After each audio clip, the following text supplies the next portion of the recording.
Hello, everyone. Welcome, welcome, welcome, welcome. As you guys are strolling in, please let us know what your name is and where you're calling from. Hey, Julie, nice to see ya. Make sure your chat is going to everyone. I want to see, make sure you're chatting to everyone, not just hosts and panelists. Let us know your name, where you're calling from. We cannot wait to see you. Rebecca's in the house. Come on, Rebecca. From Bountiful, Utah. I love that. Bountiful. Can that be my word for 2023? I want more. Come on, somebody. Bountiful, abundant. Abundance. I love it. Paige from LA in the house. Hi. I see that, Sarah. How are you? Ooh, from Hartford, Connecticut. We love. Andrea from Minnesota. Aloha. Julie Trimble. In Honolulu. I feel like you've been to Honolulu. Have you been to Honolulu? I have been to Hawaii. You know what, you stay on a plane. I know that's for sure.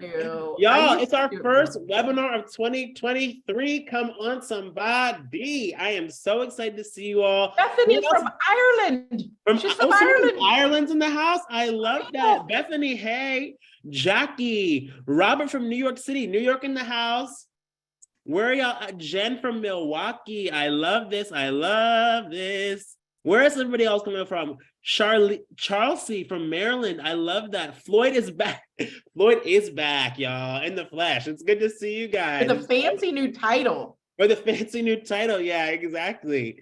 Y'all, I am so excited to see you all again. It is our first webinar of 2023. And y'all, let me tell you something. You are in for a treat with a capital T. Both T's are T, okay? Are capitalized. Come on, somebody. Y'all, we are going to be talking about, let me share my screen, all of the things that you need to stop, start, and continue in 2023, okay? Let me tell you, people, okay? If you haven't heard of the Donor Relations Guru, you gotta get ready, buckle up, get set, and we're about to go, okay? Because we are gonna talk about all these things and so much more. So as you all know, I am from New York, and as Lynn alluded to, I am now the Director of Community and Partnerships. Thank you. We're gonna direct something, but most importantly, we are gonna focus on community, y'all. I am so excited to spend even more time with you all in 2023 and really get into what is it that you want, what is it that you need, and how we can help you succeed, okay? I've worked with small organizations my entire career. I love grassroots organizations. I love getting into the weeds with you all. I love talking about all the things that help you tick and help you go and help you grow. And I'm an Enneagram 3, as if you couldn't tell, I'm an Enneagram 3. I love it. I love a good list. I love a good plan, and putting it into action, y'all. So have you guys heard the news? I want to see in the chat, do y'all follow the updates that Givebutter has going on, y'all? Because let me tell you something, y'all. We have got so many things and so much more in store for you. Okay, let me see. Who's been tracking all the things that Givebutter's been up to? Yes, we do. I love that. Come on, y'all. Have y'all been tracking? Okay, we have some amazing updates. Vicky's been tracking. Chris has been tracking. I love that. Mia's been tracking. Who else been tracking? Melissa's been tracking. Jen. See, y'all, we have been doing so much over here at Givebutter. It's like, I can't even keep up, y'all. So one of the things that I want to share with you all is our new donor advised funds. Y'all, billions of dollars every year are given to nonprofits through donor advised funds. And now we are the first, let me tell you, y'all, the first platform to be able to allow you to accept donations through donor advised funds. And y'all, when I tell you, this is an opportunity that you don't want to miss, this is an opportunity you don't want to miss, y'all. And it is so easy, so seamless, and integrates nicely into the giving, into your giving form, okay? Also, end of year giving reports. I know, y'all, it's tax time. Tax time is coming up. People are looking for how they're going to be able to make their donations. They're looking for what donations they made in 2022. Well, we made this easy for you, y'all. All you have to do is go into your dashboard, and we make it so seamless for you to generate an end of year report. And not only can you generate it, but you can now send it to your donors seamlessly all through Givebutter. Again, we're making it very, very easy. And one of my favorite things, the Givebutter mobile app. Come on some, who's excited? Let me see this in the chat. Who's excited for an app, y'all? If y'all want to do accept payments on the go, if you want to collect donations and keep the flow, okay, if you want to host an event in real time, this is the place to do it. Who's excited? Rebecca's excited. Karen's excited. Latania's excited. Stephanie's excited. I'm excited too, y'all. Y'all, this is just the beginning. I want you all to download the Givebutter app, okay, and leave a review, okay? If your iPhone, leave a review. Android, you're coming soon, okay? Make sure you leave a review and tell the world how great you love the Givebutter community and how much you love the new app, okay? And y'all, did I tell you the best part is you can now collect donations in person. So when you're having an auction, when you're getting a donation at the door, when someone wants to buy a ticket in the door, you can now do it directly in person. You can use our card reader. And y'all, let me tell you,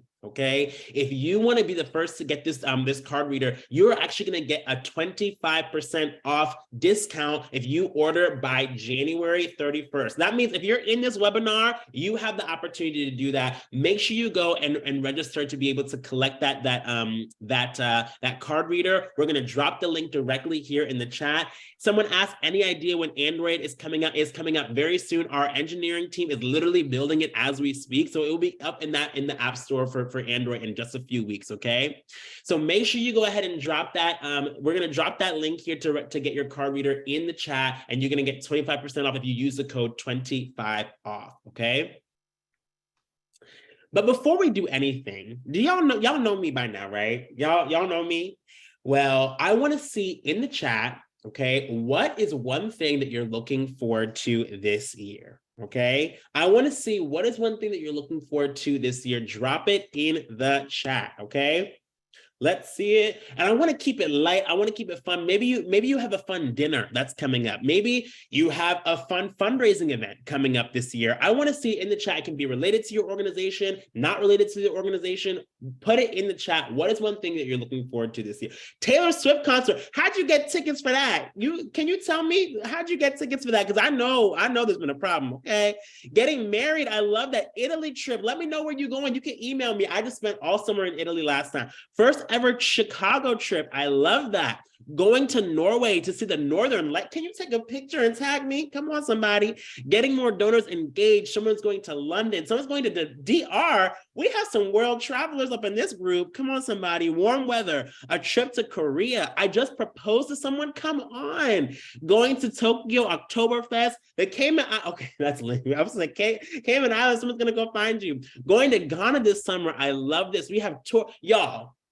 We have New York to see me. You better chat me. Okay, we're going to copy on us, okay? Make sure you chat me, Alana.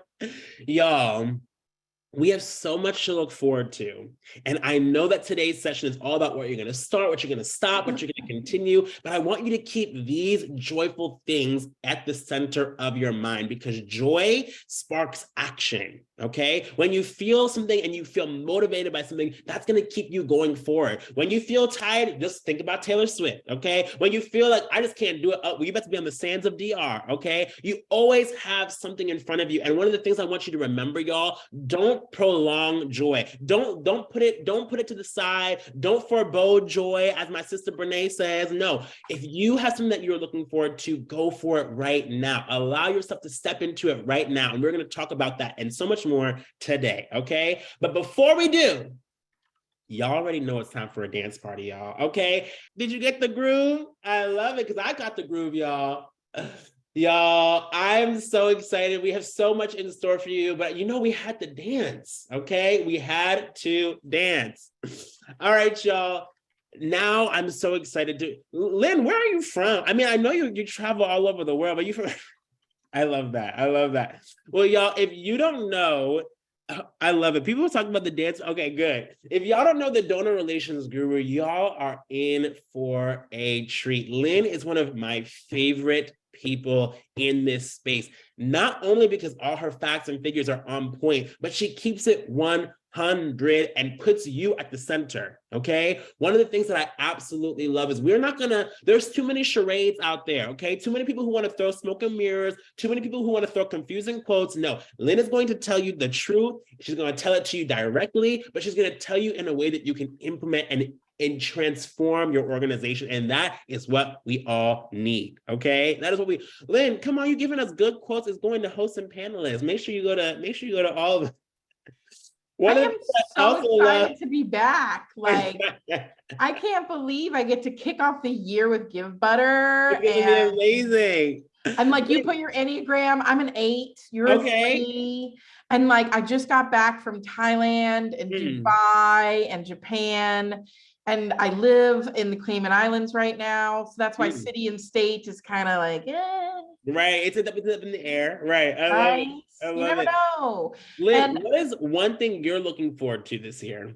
Well, I am going back to Italy to the fundraising festival, which has to be one of my hands down favorite conferences in the world, because it's like 800 Italian fundraisers and they're drinking wine and talking fundraising. And it's it used to be right near Lake Como. Now it's in a beach town.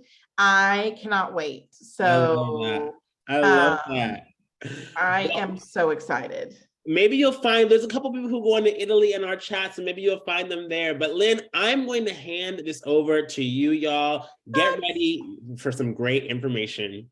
Well, Floyd and I always love to talk through kind of what's happening out there in the world, what we should be doing. You know, that word should is going to be very powerful. So instead, I decided that we're going to commit to some things. So we're going to stop committing fundraising sins and start committing to good fundraising behavior. So we're going to unpack some of these things with my deeply thought out slides that may or may not have been done at 3 a.m. because if you want a professional speaker to do slides in advance, you know, it's just So our first thing that we're going to commit to in 2023 is snacks. I mean, who does not love a snack? And what this means, like, this is actually tied to fundraising. And so in my travels, snacks are a thing. Like if you go to Japan, Pockies, Kit Kats, like snacks are such a thing. But in fundraising, you should be snacking as well. Not a full meal, not 3 courses or 5 courses or one of those tasting menus when you get done and you're like, can I get a drive-through? Because I have done those fancy dinners. They're fantastic, but I'll take a McDonald's fry right after. Snacks for you and snacks for your donors. So 2 things to cover in this presentation on what we're going to commit to. We're going to commit to snackable meetings. No more hour-long meetings on your calendar. 15 minutes, 30 minutes, 45 minutes. After that, it needs to be like, you need to be in person with some people for some days. If you have a meeting that is lasting more than 45 minutes, you're not doing it right. Snackable meetings. You got to have an agenda. You got to have a purpose, and you got to have an outcome. And then afterwards, you got to go potty and get a snack and get ready for the next one. I don't know about y'all, but I am moving away from the hour-long meeting. Like, I feel like anything over an hour, I'm going to start charging triple. And I want you to have snackable meetings. So in each meeting, you should try to accomplish no more than 2 things. 2 things. We want agreement on X. We want to do this. We need this decision made. And how do you do snackable meetings? You send out information in advance of the meeting, an agenda and items to review. And then all that person has to do is snack while they're there. Rather than, can everybody look at this all at the same time, thinking that everybody processes the same way. If you send me something to look at in the moment, I will give you the lashing of your life, and I am brutally honest, and you may not like it. If you give me something to review in advance, I will immediately turn Canadian and kind and try to like make the best of it, right? As my Canadian clients know, I have to like really work on, being Canadian kind, as I call it. And so give me something to review in advance, give me an agenda, and give me 2 questions to answer. That's a snackable meeting. Boom. No more meals. Ain't nobody got time for meetings. And I'm tired. I mean, like, I don't need to see any more cat buttholes and your kids and dogs screaming. Like, it's all distracted, right? And that's okay, because the meeting should have never been long that anyway. So the first thing we're going to apply the snackable concept to is our meetings. Number 2, snackable content for your donors. Okay. Nobody's got time to be reading long content. First of all, nobody needs a full meal. And when I started in the industry, we would write these long, laborious things. Folks, you've got 1 to 2 screens to get to your donor. And I mean this screen, and we're going to talk about that next. But if I've got to scroll more than twice, we should have had a snackable meeting. Nobody has the attention span. Netflix is on. God knows what Harry's going to do next and what interview he's going to drop. And I got to be there for it, for him and Meghan to tell me other weird, awkward things that the Crown has done to them recently. And so we need to have snackable content for our donors. 30-second or less videos. Y'all know you'll be up in the middle of the night watching reels. Now, I watch reels because I don't have TikTok, because I'm of the older set. So I watch reels like a proper old person on my Facebook, right? And my Instagram, like a proper old lady. But 30 seconds or less in videos, 1 screen or less on your phone, like an adult, LaTanya, exactly. And I don't have more than 2 screens for you. You are not my mama. That is the only person I will read more than 2 screens for, my mom. And I've told her she's got to cut it back in her old age. So no more full meals, no more big, long brochure. Let the word brochure die a nice, happy death as well. It does not need to come back. Pop yourself a QR code and keep it moving. I mean, we need snackable content because our donors are asking for us to be relevant. And if you've got to compete with the little sassy kid video, you need to be snackable. You need to not have it be this whole production.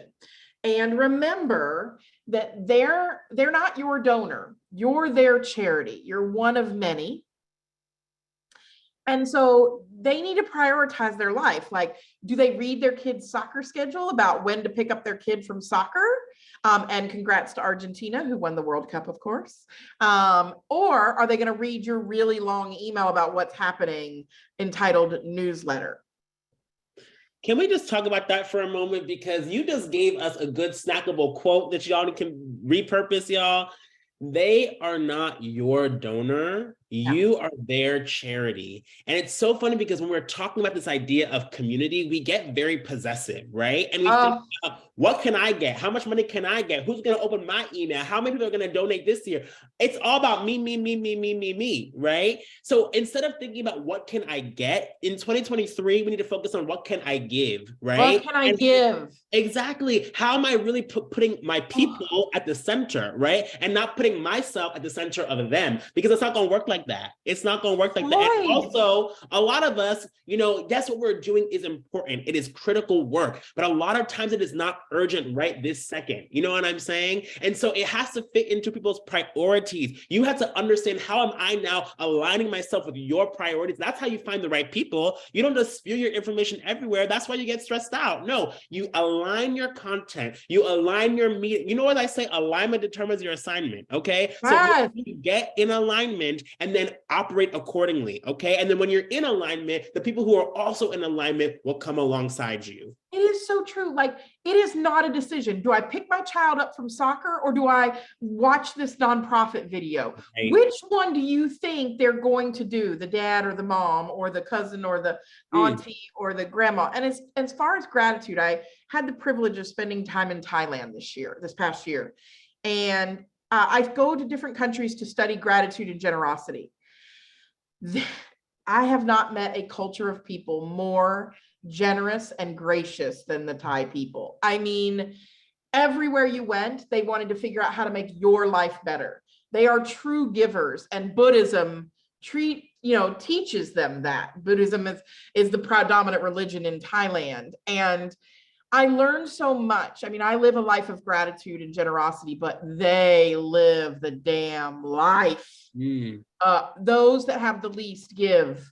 There's always room for more. You're always welcome. And so again, but it doesn't have to be the grand gesture, the meal. It can be a tiny little gesture to say, oh, here, do you know what I mean? Oh, welcome. Oh, you know what I mean? We'd like to make you comfortable. Here, we'd like to give of our spirit to you. And so it's easier for me to give a snack than it is for me to give a meal sometimes, right? And so it's not just about ease, it's about how do I sustain a lifestyle of generosity and gratitude? I can't do that by grand gesture after grand gesture after grand gesture, but I can do it after snack, snack, snack, snack, snack, right? And so I really want you to think about that and really think about what that means for your organization. So we've got two. We're gonna commit to more snacking and less meals. Let's see what else we're gonna commit to, Floyd. Right. What else we got on the list? We are committing to mobile, not desktop. And I understand it's 2023 and some of y'all think, well, that's basic. We've been doing that for a while. Then how come when you show me an example of an email that you send out to a donor, you show it to me on a laptop screen? I want to see it on the mobile screen. How about when you show me an example of any email or any digital communication you send, you always show it to me on this big old honking screen, and I've got a big screen in front of me, but I look at everything that's going out to my clients on this first. This screen is the one. Mobile surpassed digital back in surpassed laptop and desktop in 2016 in terms of opening emails and absorbing content. And so I cannot tell you that if it does not look good and I can't hit the button on my mobile device, it's not going to work for me. And can we just talk about for a second, and I know nobody who's using Givebutter has this problem, but can we talk about how many opportunities and how many roadblocks come when you're asking for a donation? People will have screen after screen. My finger gonna break right on off, y'all. Go ahead. No, you've got 30 seconds and one click. Otherwise, 100%. I'm not giving. 100%, because people get tired. And also, don't make it hard to give. You all know me, and all the times that I say you have to be a bridge. If people are going to support you, they are supporting because they want to support. If you are making it hard to support you and you are creating roadblocks to get that support, you are not being a bridge, you are being a barrier. In 2023, we are building bridges, not barriers. Okay, we don't build walls anymore. We don't build walls. We don't build exactly. And as the judge would say, love can build a bridge, my friend Floyd. I mean, R.I.P. Naomi. Don't get started because I'm gonna sing. We'll just hold hands and sway back and forth. But I cannot get over that if I cannot operate your website, your email, your anything on my phone, you're dead to me. You're dead to me. And here's what's interesting about that. We literally, and especially, I don't know the dimensions in other countries, but in America, we think in terms of the 8.5 by 11, you know what I mean? The sheet of paper. And so if I hear that one more time, but so I'm every now and again, I love to just get on my TV and my little iPad and binge stuff. Well, I binge Shark Tank. That's one of the things I binge because I think one day somebody's gonna tell me how to make my business and sell it to Mark Cuban or something, right? Like he wants a donor relations guru in his life. He just doesn't know it. But so I watch Shark Tank, and the businesses that are successful, the thing they ask them is, how do you acquire customers? And what's the cost to acquire a customer at your company? And immediately, every single one of them goes to the apps they use, the social, the SEO. Nobody says, well, we get out a printer and we mail letters to people and catalogs. And now I understand direct mail works. I'm not doubting that. But it is 2023. And when we look at the top businesses, the way they are acquiring clients and customers is the way we should think about acquisition. And that is digital, mobile first, print second. So like everybody right now, apparently in the United States, is going crazy over these Stanley cup thermos holder things. Like all the little soccer moms have got to have the next tumbler or whatever. They are selling that stuff on Instagram and Facebook. They are not mailing you a Stanley catalog and hoping you pick up one. So all I'm asking is that you think mobile first when you're working on design and inclusivity. How can I once worked at an organization, I love them. They're great partners, but their reply device was a pale blue, like the ocean, which is what they were helping. And on top of it was dark blue writing. I can't read that. I have contacts. I'm legally blind in my left eye. I cannot read it. Like, you got to think through this, right? You got to think through this. And again, you got to think through, what is my user experience with this? So that's my second thing we're committing to. Givebutter's app is going to be revolutionary for people. We're leaning into that space. I love it. Love it. Love it. So what else are we going to commit to? Let's see what's next. Oh, now I've been banging this drum for a while, but some of y'all just need to be committed because you haven't figured this out yet. The behavior of a donor is more important than the amount they give. Can you say that one more time, please? So the behavior of a donor is more important than the amount they give. And yet I see organizations with one of these charts. Well, for $100 donor, we do this. For a $5,000 donor, we do this. And then I go to your website and I see this DE&I statement saying that we believe in diversity, equity, inclusion. No, you don't. Not if you think of $5,000. Don't get me started, Lynne. You're not walking the walk. You're not walking the walk because you believe that a $5,000 person deserves more than a $100 person. And I say to you, then you don't believe in diversity, equity, and inclusion. And I'm not talking race. I'm not talking about gender, sexuality. I'm talking about that you believe that a person that gives more money is better than a person who gives less money. That is a fundamental bias and flaw in our society. Yes, Alana, everybody gets ice cream. Imagine if I came to your wedding and you decided to only write handwritten thank you notes for people who gave you gifts worth more than $100. You would be rude, but you would, I hear nonprofits are like, well, the IRS says we have to, give a receipt for $250 or more. Yeah, but if you don't, you're just a bad person. Like, don't assume who itemizes. Don't assume who needs the right treatment. First-time donors are the most important donors you have in your entire database. I'm going to say that again. First-time donors are the most important donors you have giving to you. That's it. Everybody else can go behind them. And I don't care if they gave you $10, $100,000, $1 million as their first gift, equal treatment for all of them. Because yes, Sarah, Oprah, you get a thank you note, you get a thank you video, you get a thank you card. It doesn't matter. But don't tell me that your organization believes in DE&I when you're still thanking people based on the amount they give. Don't tell me that, because I will giggle at you and I will talk about your organization behind your back, because you are not walking the walk. And I think one of the things that's so powerful about that statement, I really want everyone to understand, is if we prioritize the dollars, right, and instead of the donor themselves, right, then that's all we're going to get.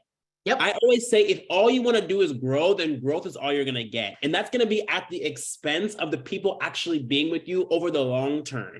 And look at the giving trends that are happening across the board, right? We see giving going up, right? But it's comprised of a lot of bigger donors. Why? Because you roll out the red carpet for those bigger donors. Yes. Macroeconomics have something to do with it 100%. But I promise you, if you are celebrating even the $1 donors, if you're celebrating the people who just volunteer consistently, consistently, those are the people who are going to stand by you, and those are the people who are not going to let you fall. Okay, they are not going to let you fall because they are now invested in what you are doing. Right?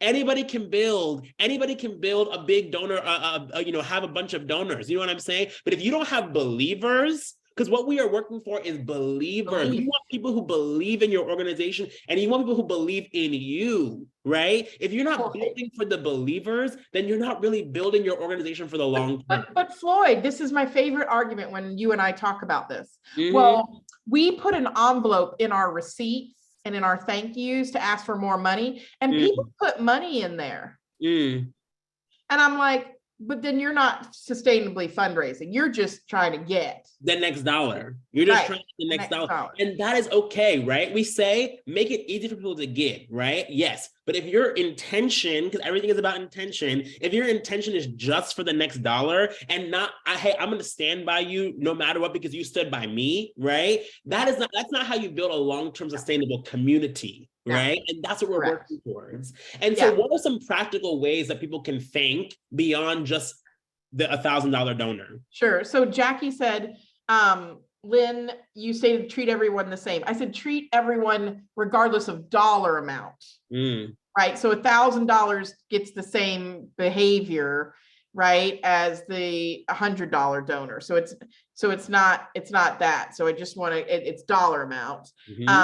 And so Karen then said, so are different donor gifts for different donation amounts still appropriate? We don't believe in gifting donors. So you don't give donors items. You never give. So there's a Yale study that says anytime you give a donor an item with your logo on it, their next gift goes down 48%. Rich people have things. They'll buy better than you can give them. They don't want your stuff. Your stuff ends up in Goodwill. Your job is to thank them and tell them impact. So Floyd, an impact video through ThankView, one of the best things you can do, right? A postcard. I am really high on postcards, right? Like really high on powerful an image and a simple thank you that I can post on Instagram or put on my fridge, right? You could call them if they gave to you in the mail. But one of the things we think about in terms of behavior is my behavior and the way I gave my gift is an indicator of how I want to be communicated with. If I give online, I'm a digital first donor. This is not a phone. This is a computer that also has a phone attached to it.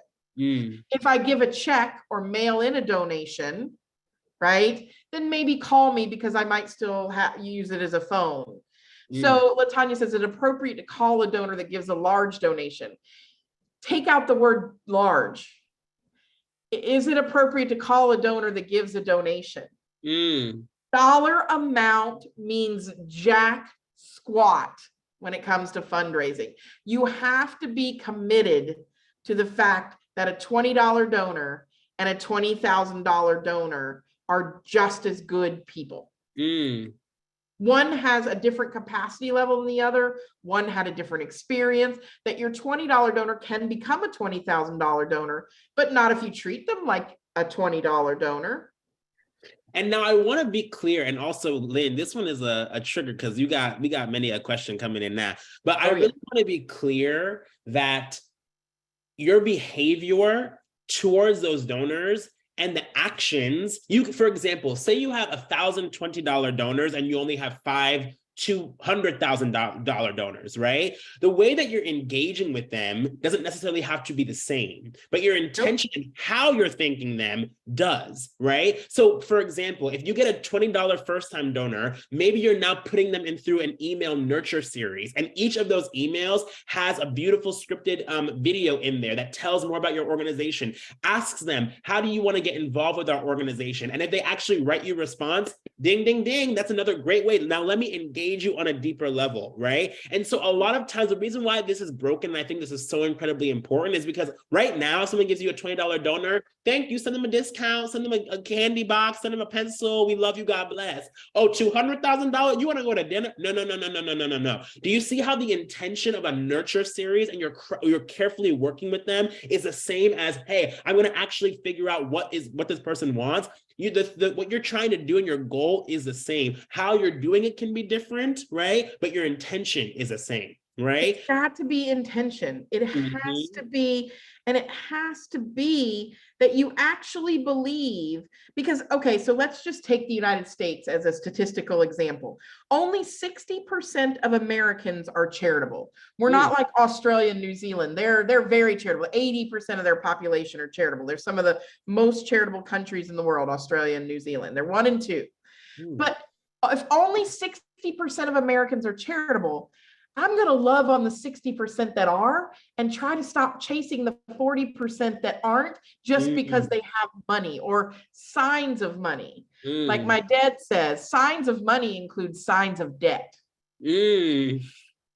Right? Like big house, big mortgage, fancy car payment. You know what I mean? Like it doesn't always mean that you're positive in the bank account. So behavior, not amount. So we're going to do one more, and then we'll open it up to tons of questions. And yes, but I've got the Q&A is blowing up currently, so let's get these and we'll get one more thing I need you to commit to in 2023. Storytelling versus public recognition.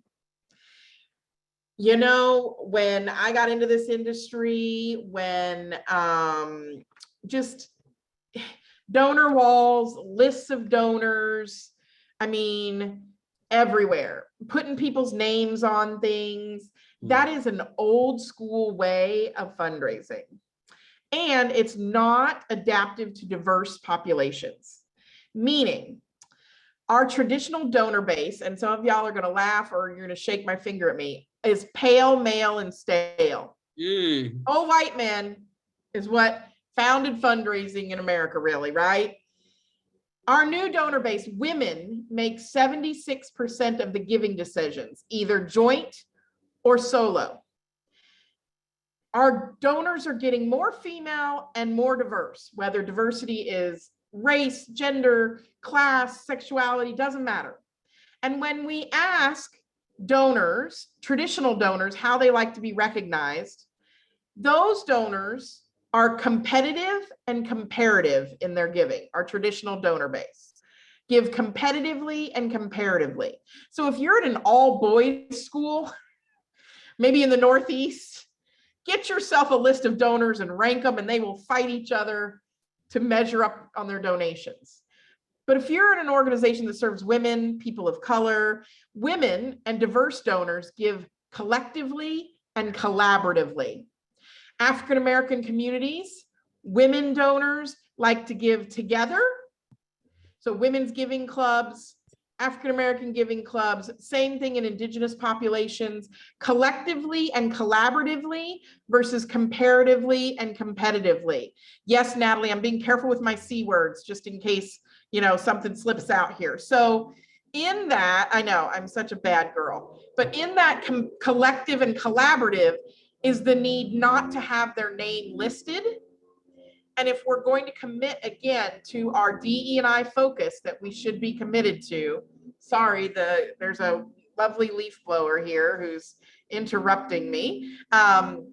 If we're going to be committed to DE&I, then no one's name is more important than another's, and we can't rank our donors, because when people who have never been donors before see our lists and the big walls like that, they go, well, you have plenty of money, you don't need mine. Or I don't see myself in you. There's no story to this wall that you're seeing. I'm sure the St. Clair Hospital Foundation is lovely, but I don't see a story there.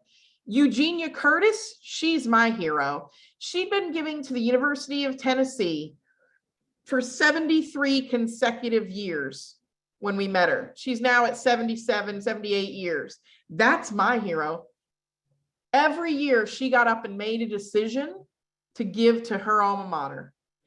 I can be Eugenia Curtis. I may never be able to be a big name on a wall, but I can relate to her. So she's my hero. I mean, and look at her. On a mic drop. I don't know what is. Just so joyful, right? And she's a nurse. And you know that when Eugenia is going to pass away, God help us, she's going to leave somebody in their will because she's a loyal donor. Why are we valuing these people on the walls more than we're valuing the Eugenia Curtis?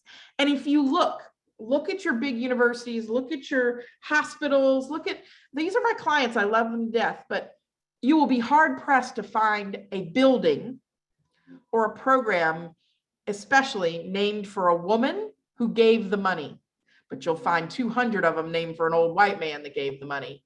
So all I'm saying is commit to telling the story of the donor, not just recognizing the amount of their giving publicly. This is the shift in our paradigm that we must embrace if we're going to be inclusive, if we're going to say, we believe that all donors matter, right? So yes, if you want to have your board watch this, preach on. These are the things we should commit to, not things we should do, but things to commit to. And it can be small ways and large ways, right? It doesn't have to be, oh, we're flipping everything upside down. But I'm asking you to shake the snow globe. I'm asking you to commit to the idea that fundraising needs to change just like our people and the world changes, right? And I see the danger zone I'm seeing is a lot of people going back to pre-pandemic behavior. First of all, A, the pandemic is not over. B, there is no more normal. It's the new normal. And if you're going back to the same behaviors you did pre-pandemic, as they say in my mama's house, bless your heart. That's all I'm going to say about that. Good luck. Right? Ooh, this is so good. And one thing that I really want to highlight, we questionably wonder, why aren't the new generations giving as much? That's something that I see all the time. But the truth is, we are giving, right? People are giving, but they're not giving in the way of yesterday, right? They are giving in these specific ways. There was a study that was recently released that says almost 60% of Gen Z don't trust the traditional nonprofit. They don't trust the traditional. Why? Because we are choosing gold. So many times we're choosing putting gold names on a wall than actually hearing the gold in someone's story. Or you know we say horrific things like, well, we give a young alumni discount. Oh, because I can't be young and wealthy? Come on. Excuse you? Come on. They're older donors. They're not online. My mom is 84. My dad is 86. They have iPads and phones, and they FaceTime with me when I'm in Thailand. Like, if we said that about a minority group, we would sound horrible, right? But we say that about old people as if they're stupid or feeble, or they don't like print. They can't read it. Hello? Like, quit doing that. And they do, you know, the Gen Z and now the Gen A that's coming after Gen Z, they don't trust traditional nonprofits, but they're giving. They're giving to Charity Water. They're giving to Team Rubicon. They're giving to people that don't have this legacy of burden or bureaucracy, right? And aren't sending them catalogs to pick a cow out of to give to some, you know, and direct mail and things. So one other thing I was going to say too, exactly on that line, is so many times we focus on competing. How can we compete with the Charity Waters? How can we compete? But didn't we just say, don't worry about compete and compare? Focus on collective and collaboration. Focus on your people. Your people will propel you to where you need to go, right? You don't have to be Charity Water. You don't have to be all these different people. Be you, but be the most authentic version of you as possible. And the most authentic version of you is not fighting just for the dollars. The most authentic version of you is not just fighting to put somebody's name on the wall. No, those accolades, they last today and they're gone tomorrow. You know what I'm saying? So I have a very comparative thing for you to show you about that. So I was in Japan and Thailand. And what I noticed about Japan and Thailand that I absolutely am obsessed with, as in comparison to America, is the food scene. So first of all, it's delicious. Second of all, Floyd, if you are the food guy and you make chicken skewers, you make chicken skewers. You're not trying to be Cheesecake Factory and have a 12-page menu. You make the best damn chicken skewers in all of Tokyo, and people stand in a line for it. And I, at my booth next to you, I make egg omelet skewers, and I make the best damn egg omelet skewers in all of Tokyo. You and I don't go, well, I want some of his chicken skewer business, so I'm going to cook chicken skewers. I'm not good at chicken skewers. I'm an excellent omelet maker. So I need to stick with my omelets. If you go to the Bangkok night market, they have 2 to 3 things that each booth serves, but they're always in the same category. I had ginger tea that made my head explode. It was so good, right? But the ginger tea lady doesn't make mango sticky rice. Come on, and somebody. she doesn't make tom yum soup. And she doesn't make, now there are restaurants where you can get multiple different items. But the art of this is that you make one damn thing or two, and people will wait in a 2-hour queue for a collar of a tuna done with a blowtorch that made me cry at 9 a.m. It was so darn good. Stop trying to compete with the sushi man. Get yourself a blowtorch and blowtorch some shit and let the sushi man have his empire. Because you know what the sushi man told me? He spent 3 years learning how to make rice. That it's not the fish, it's the rice in the sushi that makes it sublime. And then the sushi man spent 3 years making rice. Now, I ain't got 3 years to make rice now, but he's not out there with a blowtorch. He said, I'm gonna make the best sushi. And the blowtorch man made the best blowtorch. Why do I think that I, at my nonprofit, need to have some of what you're getting? You're not entitled to that. Get your blowtorch and make your shit and leave the sushi man alone. So my question, y'all, to you is, what you cooking in 2023? Right? What are you cooking in 2023? And commit to what you're cooking. Commit to what you're cooking. Stay in your lane, okay? We each have a place. I always say bloom where you're planted, okay? Bloom where you're planted. If you're planted in one area and in one lane, focus on it, master it, go for it. You know what I'm saying? I love it. I love it. Let's get to some of these questions because the people talk. Okay, I'm seeing people loving this energy. Come on, y'all. I love it. I love it. All right, y'all. So let's jump into some of these questions. All right. And I'm going to cut and paste the study from the Journal of Economic Psychology called The Counterintuitive Effects of Thank You Gifts on Charitable Giving. You better give us the quote. Thank you. Because I don't just preach it, I study it. I have a master's in fundraising. So I actually believe that there is academic studies that tell us what we need to hear. We're just not listening. So Julie asks, we call to thank not only first-time donors for their gift, but calling each donation to say thank you in addition to putting them in an email journey. Okay, would that be better done by only using the email, or does that call for all donor levels consistently matter? So Julie, if you call, I'm an online donor. I've given 6 figures to a nonprofit before, and I'm an online donor. If you call me, you're gonna get my voicemail. I'm not taking your call. My phone is not for phone. My phone is for texts and emails. Now you can text me, and Team Rubicon texts me, and I love it. But if I give digitally, you want to go a digital channel. If I give analog, you want to go analog. Again, it's just a communication preference. They're trying to show you with their giving. So lean there. It doesn't mean don't ever call me, but an unscheduled call for people who live in a digital world is seen as an intrusion. Right? Like if I'm like, no, I don't know that number. Do you know what I mean? I'm like, all right, we're good.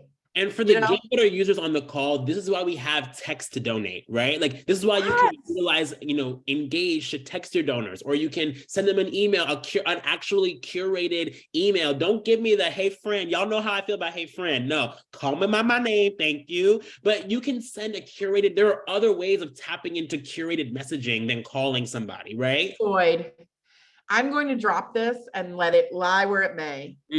If you send me a communication without my first name in it, I'm never giving to you. Unsubscribe. That's how I do. Unsubscribe. Just as fast as you had sent. That's as fast as I had. That is some lazy shite. Every single one of you has the opportunity to use my first name in every software platform you have. And the fact that you don't do it is lazy, so you don't deserve the money. And you know what we were just talking about? treat your like you have to understand how you're treating your donors. Every single time you say, hey friend, you are telling me that I am just a number. But I bet you know that $200,000 person name. You could write them a letter, you give their name a hieroglyphics, child, you give them any type of thing. Okay, you make sure that they know. Here's the thing. I always do this at conferences. Everybody raise your hand if you know the donor who's given the most to your organization, the most amount of money. Now, raise your hand if you know the donor who's given the longest consecutively to your organization. They don't know, right? It's shut the shuffle.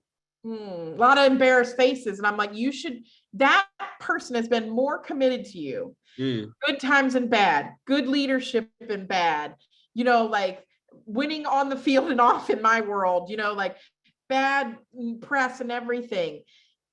Yeah, no. If you don't know it, then shame on you. That is a fundamental, knowledge. Like, how come American Express on the front of my card, it says member sense? Sure does. They know, right? Member sense right there on the front of my card. Because they want me to know that my loyalty is valued by them. So I'm seeing a lot of questions around this. So Judy specifically asked, I get a lot of pushback about treating donors the same, increasing a culture of appreciation because people say they don't have the capacity. How do you get small organizations to invest in this change? And I'm seeing similar-ish questions from other people. Oh, interesting to me when people say they don't have time or their organization doesn't have the capacity to give gratitude or they don't have the time. Okay, so the best businesses in the world make the time to treat their customers well. They say please and thank you. They, in the holidays, they might extra wrap your gift, or the smaller the business, the more important it is that you stand out. It is Seth Godin would call it the purple cow, which is a great book to read, by the way. But that extra moment, if you are not a grateful culture, like one of our core values at DRG is we live a life of gratitude. So every Monday, I start my Monday by writing thank you notes to people or videos. Every Friday, I end my week with it. And every Wednesday, I spend time connecting people in the industry and doing favors for folks. You have to live that life. The donor retention rate for first-time donors is less than 23% right now. So 7 to 8 out of 10 of your customers buy once and never come back. I don't understand how you can't have time for gratitude or capacity. Every time you start a board meeting, the board member writes 5 handwritten notes, records 5 videos, fills out 5 postcards to say thank you.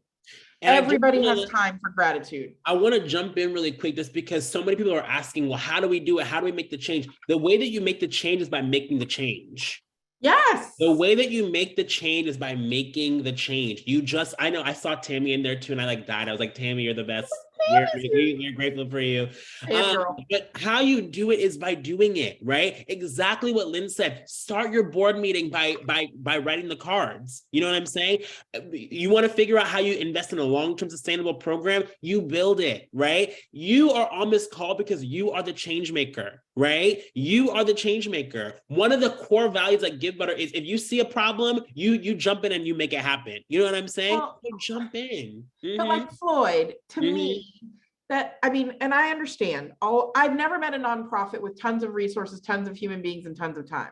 But that's like saying to me, well, we just don't have the capacity to send emails, so we're just not doing it. Or we don't have the capacity to hire people of diverse backgrounds, so we're just not doing it. We love that, child. That to me is as ludicrous as saying, we don't have time to build a culture of gratitude because everybody's at capacity. So are the donors who give their money to you. But they made time to give to you. Your response is who you are as an organization. Grace, can you do me a favor? Can you take a picture of some of these questions? We have a lot of unanswered questions, and then I'm going to beg Lynne to do a live video, and I will. we'll post her video on our page so you guys can get some of these questions answered, okay? Because I know we have a lot of good ones. I'm seeing a few ones on corporate sponsorships and how do you approach the same way. It's not different. Like it's no not different. a different process. There are still donors. You may have donors with more money, right? First of all, yeah, go ahead. The whole term corporate sponsorship is dead. Get over it. And that died during the pandemic. Corporate partnership. They're not sponsoring you. You're not a helpless animal on the side of the road that needs sponsoring. You're a business. You're a nonprofit, and you need partners in order to help you be successful. This isn't adopt a child. Like, oh, I hate sponsorships because it indicates a take and give relationship. Yes. You're taking and they're giving. Partnership means you're both giving equal. Where is that? Mutually aligned incentives. Yes. I don't go to Givebutter and say, how can you sponsor me as a private business owner? I say, hey, Floyd, do y'all want to partner on some stuff? Let's do some webinars. Maybe I could introduce you to people at conferences. That is a give relationship. Nobody wants to be in a give-take relationship. And corporations are made up of people. I love that. No such thing as a corporate sponsorship. Corporate partnership. What am I going to give to the corporation? What is the corporation going to give to my organization? But this whole idea of you need to sponsor me, like, ew. And y'all know my saying, people are your partners, not your piggy banks, okay? Yes. You go to them because you want to partner and achieve greater things together, okay?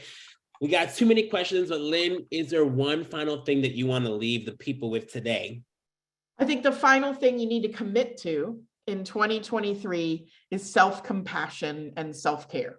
Many of us struggle with mental health, including myself. I have an anxiety disorder. Many of us push ourselves too hard. Many of us feel that because we work for nonprofits, we have to sacrifice our own health and our own worth. And you don't. You can do both. My word for 2023 is balance. I'm trying to get more balance into my schedule, into my life. I do Pilates 6 days a week. I see my therapist once a week, but you need to embrace self-care. It is very hard to pour from an empty cup. And so don't forget that you have to take care of yourself first. Then you can take care of your donors and your nonprofit, and that same compassion and grace you give to other people, you need to give to yourself, and that's hard. Come on, because you can't pour an empty cup. You already know, because once that cup is dry, what happens? It starts to crack, and we don't want that. Okay? No ashy cup.